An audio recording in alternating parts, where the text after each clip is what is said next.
waaye bokk na ci tamit def ci ñoom pas-pas di pas-pasu diine boo xamante ni dina leen dàqal xalaatin yi nga xam ni ak gis-gis yi nga xam ne yu baaxul la yu leen di yóbbu ci réer la. pas-pasu jullit pas-pasu lislaam bu set bu sell bu nit ki di gëm yàlla ngëminu yàlla bu wér gëm yonent bi alayhi salatu wasalam ngëmin bu wér xam kan mooy yàlla ci moom xam kan mooy yonent bi alayhi salatu wasalam ci moom. loolu nekk pas-pas boo xamante ni dafay nekk ci jullit bi nga xam ne ndaw la ngir mu mën a tegu ci njub mën a am diine joo xam ne diine ju ñoŋ la. exemple bu ndaw rek buñ ciy joxe dimanche bi passé lan moo fi am ci réew mi mu nekk coow lu rëy làmb. yaakaar naa fi suñu réew toll ak situation bi ñu toll nu mu sensible ak li ñu fi jànkoonteeg ci ay jafe-jafe waroon nañu tal heure bi ñu toll ni leneen dul nekk ci ay làmb di coow. heure bi waroon na fekk ñi fi nekk naan dañuy jongante ko xëccoo réew mi ñuy toog di waxtaan ci aveniru réew mi ak kenn ku nekk lan la nar ci réew mi buñ ko joxee. lan mooy sa programme lan mooy sa vision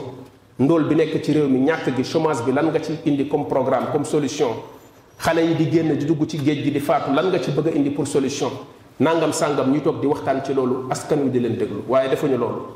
fi mu nekk nii ñu ngi ci làmb jeeg yu mel noonu ci lañ nekk ci la ndaw ñi nekk ñu jël leen sóob leen ci yu mel noonu. kon yaakaar naa bu ñu nekkee tey fi ñu nekk nii ci jafe-jafe yi ñu nekk waruñoo bert waruñoo jaaxal bu fekkee dégg nañ bu baax a baax xutba bi ci ne mbir mu nekk boo ko bëggee da ngay jaar ca sabab ba la cay yóbbu. yaakaar naa lii ñuy witt tey di ko lekk mu wex xatt suñu gémmiñ ñun ñoo ko ji nit ku nekk nag li nga ji rek loolu ngay góob. bu ñu bëggee suqali ko yëkkati suñu réew lan lañ ji lan lañu def yan acte la ñu posé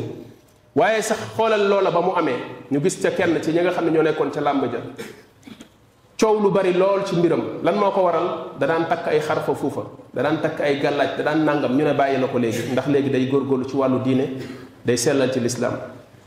réew moo xam ne nañ réewu jullit la 95% musulman ñu naan mooy réewu diw ak réewu diw ak réewu diw di bàkk lislaam bi fi nekk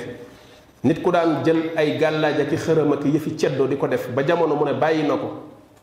ndax l'islam bu muy bëgg di góorgóorlu loolu mën a nekk problème nekk scandale ci réew mu mel noonu ba nit ñi di ci coow loolu mooy l'islam ba setul l'islam ba sellul bu ñu déggoon l'islam dëgg-dëgg xam ko xàmmee lan mooy l'islam ak lan mooy ceddo bu ñu gisee lu mel noonu dañ ca waroon a bëgg di encourager kooku di ko ñaanal ngir mu nekk exemple ci jeunes yi ñu jël ay tànkam mais boo déggee wax yi nga daan dégg ñu koy wax te bu yàlla defoon loola mu doon ut ca làmb ja mu amoon ca defet doon nga fi dégg façon wax ju ne di nga ko fi dégg ci réew mi ci ngay xam ne ba léegi ceddo gi mi ngi ci nit ñi dina ju leer newul ci ñoom ndax ba léegi jëfi ceddo yi nga xam ne mooy xërëm ak ya ca ajoog ci wàllu njabar ba léegi nit ñi mënuñu koo bàyyi ak fi ñu ko teg mu bokkaat ci sàmmal jeunes yi seen i valeur def ci ñoom ay jikko yu baax def ci ñoom jom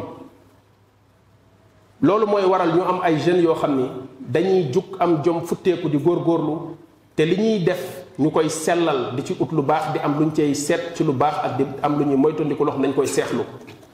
ndaw loo xam ne soxlawul alalu jàmbur ndaw loo xam ne kenn du ko corrompre wa hakada loolu ay valeur moo ko mën a delloo si waat ci ndaw ñi